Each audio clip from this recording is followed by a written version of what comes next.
बिस्मिल्लाहिर्रहमानिर्रहीम।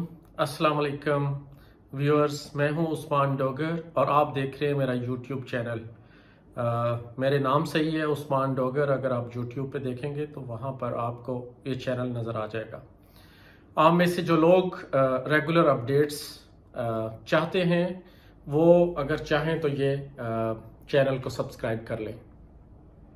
पिछले दिनों में एक किताब नज़र से गुजरी जिसका उन्वान था Why We End Up Choosing Bad Leaders, Bad Men as Leaders।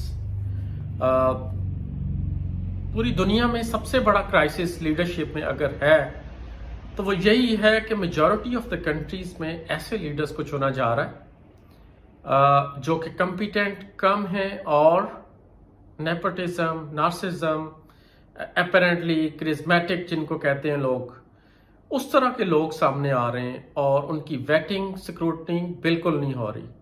आपको करप्ट किस्म के लोग भी सामने नज़र आते हैं, आपको लायर्स भी सामने नज़र आते हैं, आपको फ्रॉडिये भी नज़र आते हैं, आपको हर किस्म की बुराइयों वाले लोग सामने नज़र आते हैं। मैं इसको थोड़ा सा एनालाइज कर रहा था कि आखिर ऐसा हो क्यों रहा। और पाकिस्तान भी, क्योंकि इस part of the global world, तो पाकिस्तान भी किसी से कम नहीं है। हमारी लीडरशिप भी इसी से मिलती जुलती सामने आ रही है। 21st सेंचुरी में अगर एक लीडर को मुझे देखना हो कि जिसमें करिश्मा भी था, वो कॉम्पिटेंट भी था और वो अपने मुल्क को आगे लेके भी गया, तो उसका नाम है नेल्सन मंडेला।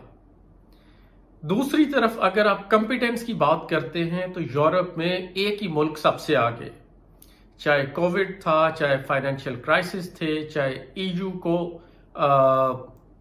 सपोर्ट करने का मौका था, और वो मुल्क था जर्मनी।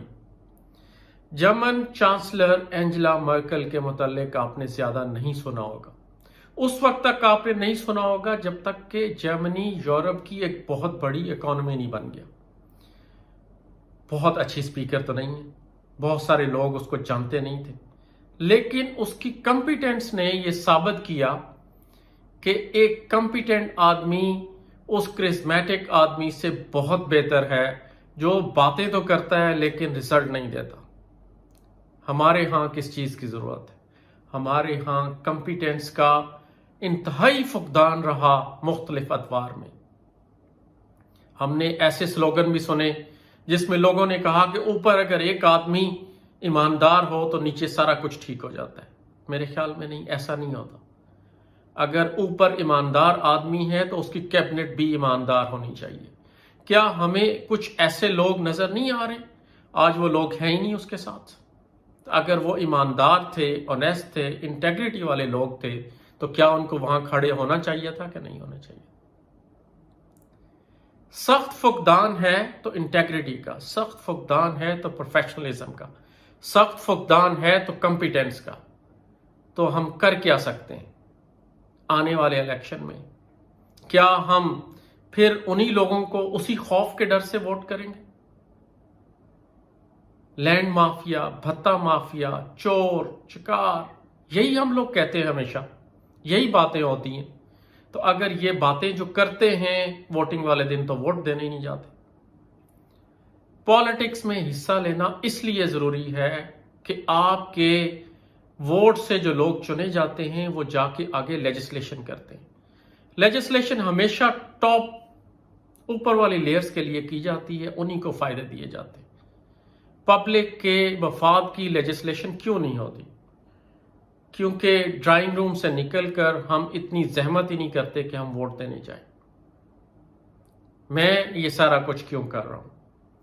मेरा ये करने का मकसद सिर्फ और सिर्फ एक ही है कि मैं आप लोगों को एजुकेट कर सकूं, आप लोगों को अवेयर कर सकूं, और मैं अकेला ये कुछ भी नहीं कर सकता। हम सब मिलकर अगर इस एडवोकेसी का पार्ट बनेंगे तो फिर ही हम कामयाब हो सकते हैं। मैं आपको बताऊं, मुझे चाहे PMLN आ जाए, PPP आ जाए, PTI आ जाए, मौलाना फजलुर रहमान साहब आ जाए, कोई पॉलिटिकल पार्टी भी आ जाए, उससे गर्ज नहीं है। मुझे उन इंडिविजुअल से गर्ज है जो सामने आएंगे।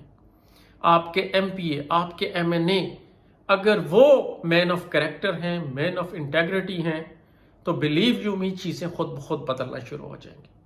कोई मुल्क उस वक्त तक तरक्की नहीं कर सकता। उस वक्त तक वो मुल्क उसी क्राइसिस में रहेगा जब तक वहां पे कॉम्पिटेंट लोग सामने नहीं आएंगे। तो कॉम्पिटेंट लोग लाने का सिर्फ एक ही तरीका है कि आप अपने इलाके में उस शख्स को वोट करें, इरिस्पेक्टिव ऑफ द पार्टी, कि जिसका कैरेक्टर नीट एंड क्लीन है, जो प्रोफेशनल है, जो एजुकेटेड है, जो आप समझते हैं कि आपके मसाइल को जेन्युइनली हल करने के लिए एटलीस्ट आपके साथ खड़ा होगा।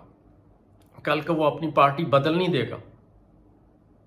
तो अगर ये ड्राइव हम आगे चलाएंगे, ऐसे लोग सामने आएंगे, तो तब ही हम उम्मीद कर सकते हैं कि पाकिस्तान में एक दिन ये जो क्राइसिस है इससे हम बाहर निकल सकते हैं। तो इस क्राइसिस से बाहर निकलने का सिंपल हल, एक ही हल है कि हमें कॉम्पिटेंट लोग सामने चाहिए, हमें ऐसा लीडर चाहिए जो कि कंसेंसस पैदा कर सके, ना कि वो अपनी बात पे अड़ जाए। देखें, गवर्नमेंट को अपोजिशन से बात करनी पड़ती है। आपको कंसेंसस पैदा किए बगैर आप आगे नहीं जा सकते। और जो चैलेंजेस हमारे हैं, जो इश्यूज हमारे हैं, हमारे यहाँ एक खौफ है, एक डर है, एक इंटरनल और एक्सटर्नल चैलेंजेस हैं। इन सब से हम दो ही चीजें सामने रख के निमट सकते हैं। Number 1, a competent people with a competent cabinet. Number 2, we want to create a consensus जिसके थ्रू हम अपने मसाइल को हल करें और मुल्क को आगे लेकर जाएं। अल्लाह हाफिज, अपना बहुत ख्याल रखिएगा।